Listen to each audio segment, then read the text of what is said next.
Hi everyone, কেমন আছো? নিশ্চয়ই ভালো আছো। আমিও খুব ভালো আছি। সবাই জানো আমি অনেকদিন ধরে হায়দ্রাবাদে আছি। তোমাদের সাথে গল্প করতে করতে এটা শেয়ার করি। আজ 3 মাস পর আমি কলকাতা যাচ্ছি, তাই মনটা খুব ভালো লাগছে।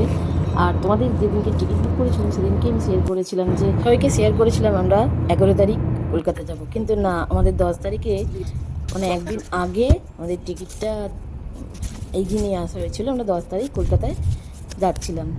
ওলা উবের বুক করলে একটা প্রবলেম হয়ই, একটা ক্যান্সেল করার পর আবার একটা পেলাম, তাই জন্য একটু লেট হয়ে গিয়েছিলো আমাদের। কিন্তু এই ওলার ড্রাইভারটা খুব তাড়াতাড়ি আমাদের পৌঁছে দিয়েছিল এয়ারপোর্ট। হায়দ্রাবাদের রাস্তাঘাট খুব পরিষ্কার পরিচ্ছন্ন, আর চারদিকে খুব গাছপালা লাগানো, খুব ভালো লাগবে। সেরকম মনে হচ্ছে যেন কোথাও একটা বিদেশে যাচ্ছি। সাইট সিন খুব সুন্দর। আমরা যেদিন ফার্স্ট এসেছিলাম হায়দ্রাবাদে, বেশ ভালো লাগছিলো। এখান দিয়েই তো যাচ্ছিলাম, মনে হচ্ছিলো কোথায় এসেছিলাম। আমাদের কলকাতার এয়ারপোর্ট এত সুন্দর সাজানো গোছানো। ড্রাইভার খুব সুন্দর চালিয়ে নিয়ে এসেছে বলে খুব তাড়াতাড়ি চলে এলাম। আর এয়ারপোর্টে ঢুকেও গেলাম আমরা। লাগেজ টাগেজ দিয়ে সব রকম ফর্মালিটিস আমরা ঠিকঠাক করে পালন করে এইবার আমরা লাউঞ্জের দিকে যাচ্ছি, কারণ আমরা 6:30টায় বেরিয়েছি। কিছু খেয়ে তেমন বেরোয়নি, তাই ওখানেই ভাবলাম হায়দ্রাবাদের লাঞ্চে খেয়ে নেবো। বেশ ভালোই এলাহি আয়োজন ছিল, ভালোই লেগেছিলো খেতে। যা কিছু ভিডিও করেছি সেটাকে লুকিয়ে খুব বকছিল আমাকে, কেন ভিডিও করছো, না করি একটুখানি।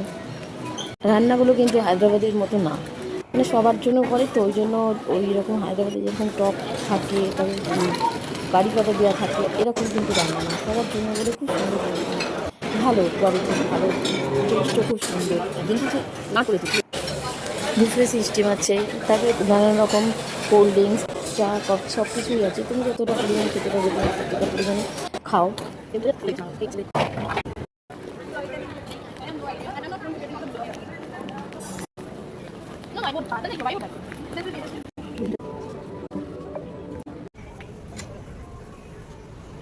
খাওয়া দাওয়া কমপ্লিট করে যখন আমরা ওখানে গিয়ে পৌঁছালাম, দেখলাম যে ঘোষণা করছে 20 মিনিট লেট হয়ে গেছে। আমাদের পৌঁছানোর কথা কলকাতা 12টায়, আর পৌঁছালাম কত 12:30টায়। দূর যেতেই 700 টাকা মতো লাগবে, ওটা ডবল লাগবে। Dear guests, may we have your attention, please? The aircraft is being fueled. For your safety, please remain. Kolkata থেকে একটু আশা করা, ইয়ে ওয়াইফাই টোয়াইফাই আছে, ভেঙে ফেলছিলি দেখে।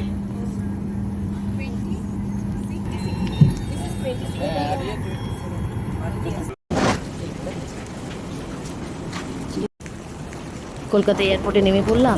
এবার লাগেজগুলো নিয়ে, লাগেজ নেওয়ার জন্যই অনেকটা সময় চলে যায় আমাদের গাড়ি ধরতে ধরতে। তখন 1:30 বেজে যাচ্ছে। তারপর বাড়ি পৌঁছালাম কটা, 2টোই। অনেকটা লেট হয়ে গেছে। কি এই তো লবঙ্গ সঙ্গী খেলাধুলো, খুব মজা। এতক্ষণে মনে শান্তি এলো। কলকাতা এয়ারপোর্টে নামলাম, এবার বাড়ি যাচ্ছি, বাড়ির দিকে রওনা হয়ে গেলাম। খুব